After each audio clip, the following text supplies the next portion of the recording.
Olá, família! Sejam todos bem-vindos ao estudo diário das Escrituras. Essa semana nós vamos estudar Doutrina e Convênio da seção 41 até a seção 44. Então hoje vamos estudar a seção 41 aqui, que é 12 versículos só. Mas eu não vou estudar todos os versículos por causa que vai ficar muito extenso pelos comentários.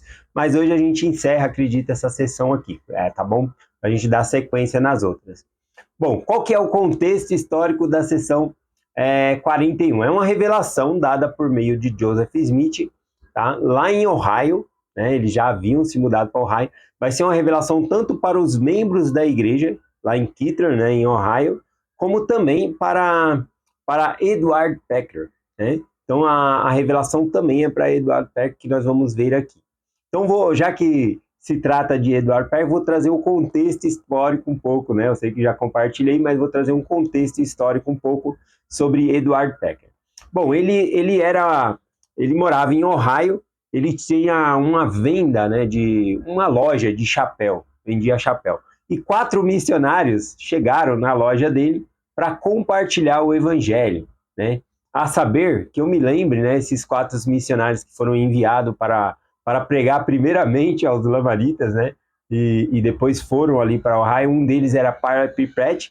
Inclusive, Parley Pratt parou em Ohio porque ele queria pregar o evangelho para o seu amigo Sid Higdon, né? Então, eram Parley Pratt, Oliver Calder, quem mais foi junto ali? Bom, Orson Pratt, eu não lembro de todos ali. Mas foram 4 missionários que entraram na loja dele e compartilharam sobre a autoridade do sacerdócio, a autoridade de Deus, sobre servos de Deus tendo a autoridade de Deus novamente aqui na Terra. Bom, então o que acontece? Edward Packer, ele manda embora os 4 missionários e chama eles de... Qual foi a palavra que ele usou? Ele usou assim que enganadores, né? Vocês são enganadores, vão embora. Ele fala, essa história tem no livro Revelação em Contexto, tá bom? Então ele manda eles embora. Mas depois que mandou ele embora, né, aparentemente parece que ele se arrependeu, porque ele pede para um funcionário dele ir lá e comprar um livro, né? Ó, vai atrás daqueles missionários lá e compra para mim um livro de Mormon lá, né? E ele compra, né, esse livro de Mormon, né? Posteriormente, então, depois ele ouvindo esses missionários, a esposa dele, a Lídia, acaba sendo batizada, tá bom? Então ela se converte e ele ainda não. E aí o amigo dele também se converteu, que é Sid Higdon, se converteu e ele não. E Sid Higdon queria ir justamente para Nova York, para conhecer lá Joseph Smith. E acontece que Edward Packer também vai com ele, né, como amigo ali, e a esposa de Edward Peck, que já era membro, também vai. Edward Peck falou que queria primeiro conhecer, né, Joseph Smith antes de ser batizado.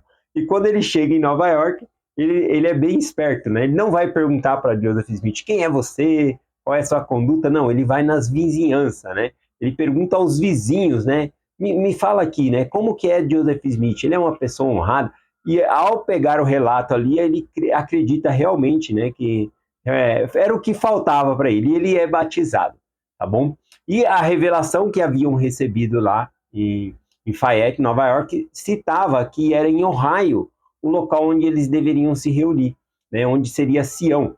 Então eles vão para Ohio porque havia uma promessa que lá eles receberiam a lei. Então, tanto Edward Packer volta, né, para sua loja de chapéu, Sid Higdon, todos vão para Ohio. Tá bom? E lá em Ohio, então, recebe essa revelação aqui, Doutrina e Convênio, seção 41.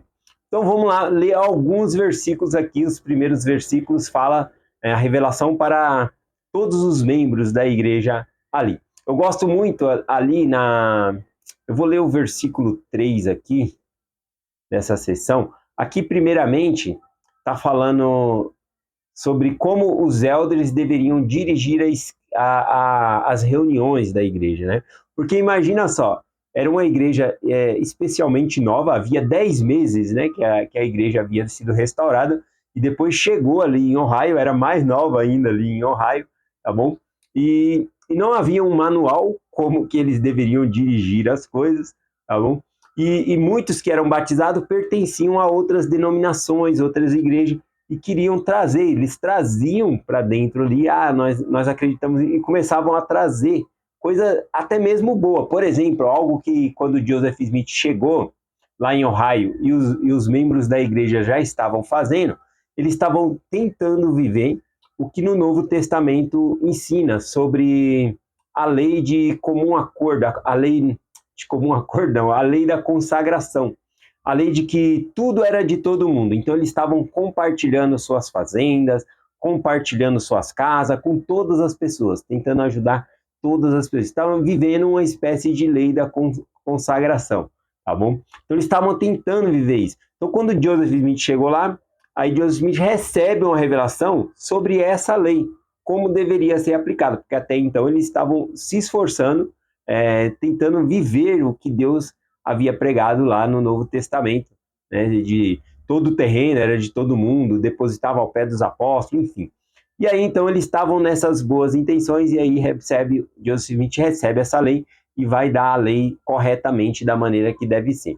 Aqui no versículo 3 diz assim, ó: pela oração de vossa fé recebereis minha lei, para que saibais como governar a minha igreja e como ter todas as coisas em ordem perante mim. Então, ele está falando justamente sobre essa lei, né, de ter todas as coisas em ordem, como queria funcionar essas coisas aqui. E aqui, no versículo 4 também, eu achei muito interessante como o Senhor ele define um discípulo dele. Né? Como que eu falo, eu sou discípulo de Jesus Cristo, mas o que define de eu ser um discípulo de Cristo? Né? Aqui em Doutrina e Convênio 41:4 diz assim: serei vosso governante quando eu vier, e eis que depressa venho, farei com que a minha lei seja guardada. Eu confundi aqui o versículo, né? Bom, eu confundi o versículo aqui, então aqui no versículo 4, ele está falando que depressa venho e como a lei dele deve ser guardada, ou seja, essa lei da consagração ele vai passar aqui. Essa parte do discípulo é um pouquinho mais para baixo aqui, eu vou ler aqui, é o versículo 5, né, que define aqui, tá bom? Diz aqui, ó, o versículo 5. Aquele que recebe minha lei e pratica é meu discípulo. Aquele que diz que recebe e não pratica, esse não é meu discípulo, e será expulso de vosso meio. Então, o que define uma pessoa de ser um discípulo de Cristo é quando ele recebe a lei, recebe o mandamento e ele pratica.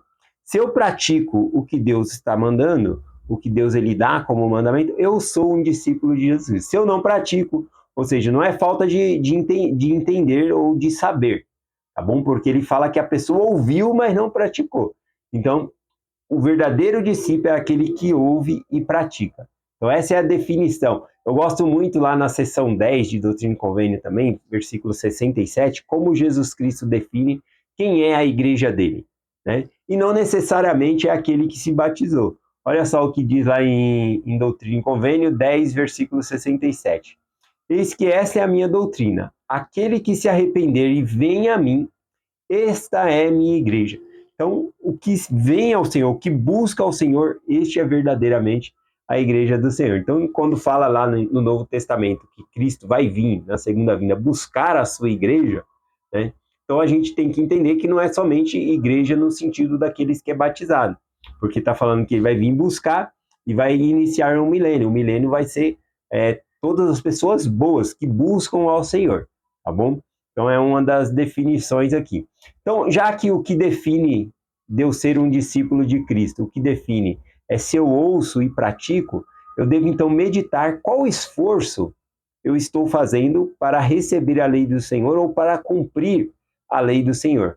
Porque aí isso me qualifica que tipo de discípulo eu sou do Senhor, tá bom? Vamos lá aqui para o do versículo 7 ao versículo 12 aqui. O versículo 12 é o último versículo dessa sessão, né? A sessão é curta, né? 12 versículos só. E do versículo 7 ao versículo 12, então, é uma revelação a Edward Packer. Vai chamar ele aqui como bispo da igreja. Ele vai ser o primeiro bispo da igreja aqui. Lembrando que era um desafio muito grande aqui para ele, porque não havia um manual como deveria ser procedido as coisas. tá bom? A igreja era extremamente nova, conforme eu falei, tinha 10 meses apenas a igreja. Outra informação importante é que o próprio Edward Packer, né, ele tinha apenas 3 meses de igreja, né? 3 meses de membro ali, sendo chamado como bispo, então era um desafio, assim, que para nós vendo hoje, nossa, que desafio grande, né? Então vamos ver o que o Senhor fala a Edward Packer aqui e aplicar para nós também, tá bom? Versículo 7 aqui, eu gostei muito do versículo 7, diz assim: E também é certo que meu servo Joseph Smith Jr. mande construir uma casa onde morar e traduzir, né? Bom, a primeira coisa aqui que me chama a atenção é que o Senhor fala, ó, é certo que Joseph Smith, né, ele tenha um local para morar, um lugar para habitar, onde ele possa traduzir e morar. Agora pensa bem, o trabalho de tradução, né? Claro que o livro de Mormon já estava traduzido tudo, era a tradução de que haveria ali a tradução de Pérola Grande Valor, a tradução da Bíblia, né? Ele fazia esse trabalho, e esse trabalho exige uma meditação, exige um local onde possa ser receptível para receber uma revelação. É claro, né, que você pode receber uma revelação, tá no meio de uma festa, você tá cheio de barulho ali, você sente, sai daqui agora. Alguma coisa de emergência você pode receber, mas não é um local adequado para você estudar as escrituras, para você receber inspiração. Então a gente deve ter um lugar reservado para nós estudarmos as escrituras, para nós recebermos revelação, um local adequado, né? E aqui eu achei interessante porque esse mesmo local adequado, onde é um lugar receptível para receber revelação, também é um lugar onde ele deveria morar. E aí me lembrou do templo, né? Olha o que diz lá em Doutrina e Convênio, seção 109, a respeito do templo. E é uma extensão para a nossa casa. Assim também deve ser nossa casa, tá bom? E aonde nós é um lugar propício na nossa casa que nós devemos receber revelação, também tem que ser um lugar propício para nós morarmos. Deve ser um lugar, um habitat natural, né?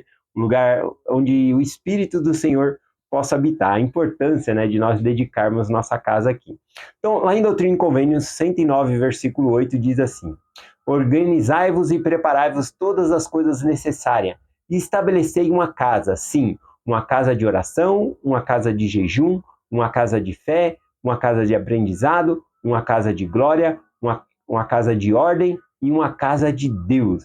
Olha só, né? Então isso também se refere ao nosso lar. Esse é o tipo de lar que nós devemos ter. Eu não tenho esse tipo de lar? Como eu vou buscar isso? Eu marquei aqui, 1 Nef, capítulo 17, na qual o Senhor manda Nef construir um navio, né? Lá em 1 Nef, capítulo 17, versículo 8, diz assim: E aconteceu que o Senhor me falou, dizendo: Tu construirás um navio da maneira que eu te mostrarei. Veja que, por inspiração, nós podemos perceber essa escritura e transformar para o nosso lar. Eis que eu vou construir o meu lar da maneira que o Senhor vai me mostrar. Olha só, né? E como que o Senhor mostrou que deve ser o meu lar? Uma casa de oração, uma casa de jejum, uma casa de fé, uma casa de aprendizado, uma casa de ordem, uma casa de Deus, tá bom?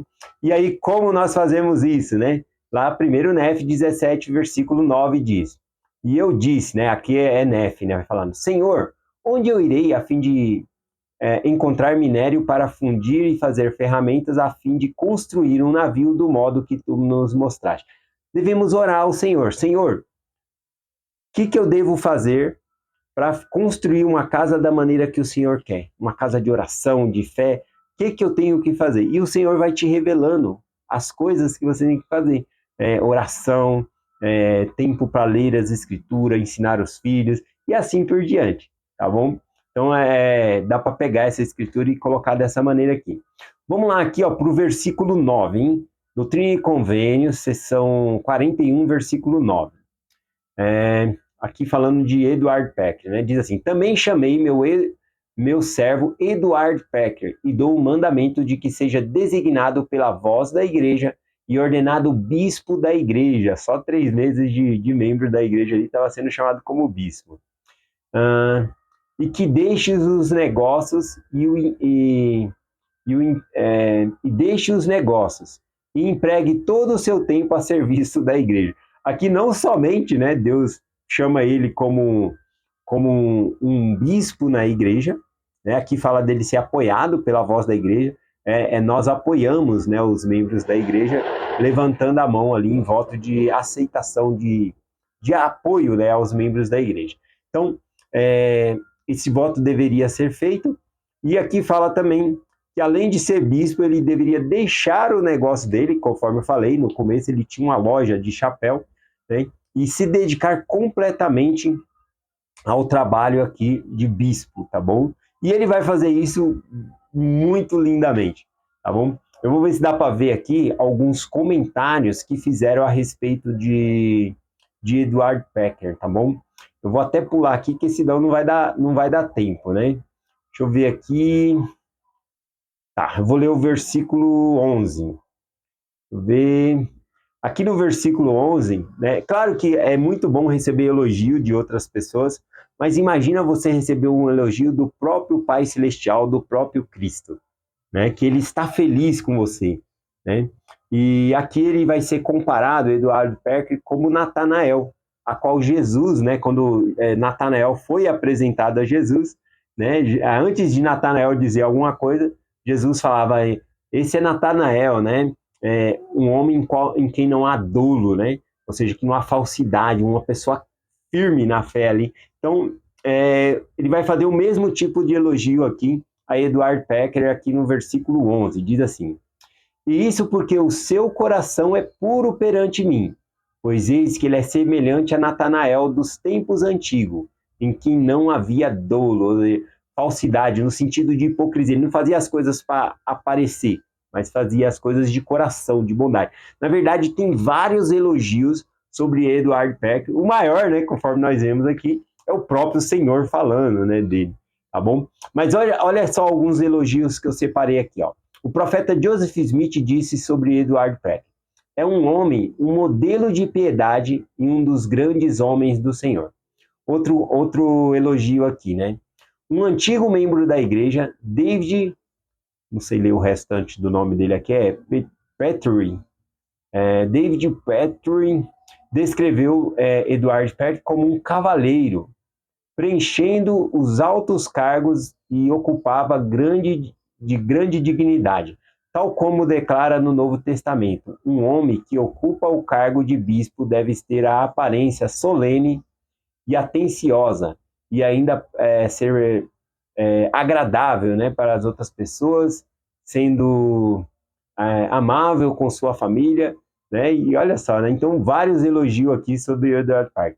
Um antigo membro da igreja, acho que eu repeti o mesmo aqui, eu copiei duas vezes. Copiei duas vezes, vou apagar aqui, ó. Aqui o outro comentário é W.W. Phelps escreveu: Edward Peck, que poucos serão capazes de usar o manto como ele usou, né? De uma maneira simples e com dignidade. Ele era um homem honesto e eu o amava, né? Olha só quantos elogios aqui a Edward Pecker, né? Ele era realmente um homem formidável, tá bom? Vamos ler aqui o último versículo da Revelação, versículo 12, né? Mais uma vez o Senhor, né? Conforme eu falei, é bom receber elogio, mas vindo do próprio Deus ali é melhor ainda, né? Versículo 12 aqui diz: essas palavras são dadas a vós, e são puras diante de mim. Portanto, tendes cuidado com o modo que a trateis, porque vossa alma responderão por elas no dia do juízo. Bom, aqui é o final da revelação, tá bom? É o final da revelação, dizendo aqui que essa revelação ela deve ser tratada com respeito, a maneira. As escrituras são sagradas, a gente tem que tratar com respeito. Então, olha a maneira que nós tratamos ou recebemos essas coisas. Aliás, conforme na revelação que nós vimos, o que me define como um discípulo de Cristo é ouvir a palavra dele e praticar. Então, dar atenção à palavra de Deus é praticar, né? Que nem a parábola que Cristo conta no Novo Testamento. Aquele que ouve a palavra e pratica, ele assemelha a essa pessoa que construiu a casa sobre a rocha. E aquele que ouve e não pratica é aquele que constrói, né, sua casa sobre a areia. Né? A casa, quando vir a chuva, a inundação, vai cair a casa. Tá bom? Então é essa mensagem que nós compartilhamos hoje com vocês. com o desafio para que nós possamos ter um local onde nós possamos receber revelação, uma casa de ordem, uma casa de fé, uma casa de oração, uma casa de aprendizado, sim, uma casa de Deus. Nós passamos a fazer isso não somente de um local para nós, mas sim uma habitação, conforme foi revelado aqui, tá bom? Essa mensagem compartilhamos em nome de Jesus Cristo. Amém. Até amanhã.